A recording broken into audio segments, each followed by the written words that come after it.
Jadi bersama dengan para sahabat turut merayakan ulang tahun Miss Mary Riana yang ke-45 tahun, tentunya dengan doa dan harapan yang baik agar ke depan semakin sukses dalam segala yang sedang kita citakan, termasuk pengabdian, karena kita tahu Miss Mary adalah seorang tokoh perempuan Indonesia yang penuh dengan kreativitas, energi positif, ingin mengambil peran yang baik, terutama dalam human capital, dalam pendidikan. Ini diwujudkan dengan Mary Riana Education yang sebentar lagi akan melantai di Bursa Efek Indonesia, dan tadi kita semua bisa mengikuti perjalanan panjang Miss Mary Riana bersama Mas Alfa, suami dan keluarga besarnya yang tidak pernah menyerah dalam segala situasi, dengan jatuh bangunnya terus berupaya untuk menghadirkan karya dan sekali lagi dampak yang positif untuk bukan hanya keluarga kecil tetapi juga untuk masyarakat dan pada akhirnya untuk bangsa dan negara. Saya menyambut baik dan tentunya mendorong agar Mary Riana Education ini bisa semakin sukses. Pak, ini salah satu anak karya bangsa juga. Iya.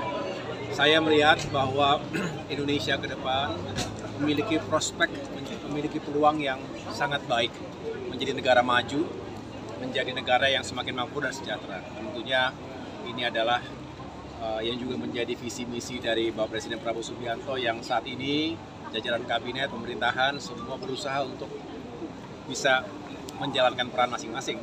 Tetapi juga banyak hal yang tidak hanya pemerintah yang bisa melakukan itu. Inilah yang ditempuh oleh Miss Mary untuk fokus di bidang pendidikan. Ada beberapa program unggulan, School of Public Speaking, School of Leadership, School of Life and Success, dan banyak lagi yang menurut saya akan menginspirasi generasi muda dan juga mempersiapkan anak-anak termasuk juga remaja, sehingga memiliki bukan hanya kecerdasan intelektual tapi juga kecerdasan emosional, karakter yang kuat, kepemimpinan, dan tetap memiliki jati diri di Indonesia, dari Indonesia untuk dunia. Untuk infrastruktur pendidikan seperti apa, Pak? Nah, saya juga senang sekali ketika Miss Mary Riana juga berkenan untuk membantu saya sebagai staf khusus di Kementerian Koordinator Bidang Infrastruktur dan Pembangunan Kewilayahan. Dan jelas kalau dilihat secara kasat mata seolah-olah tidak ada hubungan antara infrastruktur yang serba pembangunan fisik ya, beton, jembatan, jalan.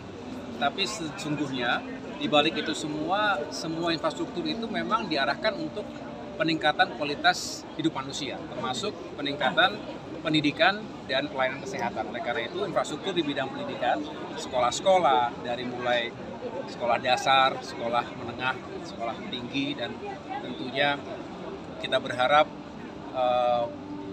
kampus-kampus juga semakin hidup. Tetapi sekali lagi berbagai lembaga pendidikan itu tidak harus selalu pemerintah sebagai motor ya, tetapi juga banyak kalangan masyarakat, termasuk Miss Mary sendiri yang punya kepedulian dan mewujudkan menjadi sebuah gerakan, inisiatif, dan akhirnya menjadi lembaga yang mudah-mudahan bisa semakin sukses dan berkelanjutan. Cukup ya? Terima kasih.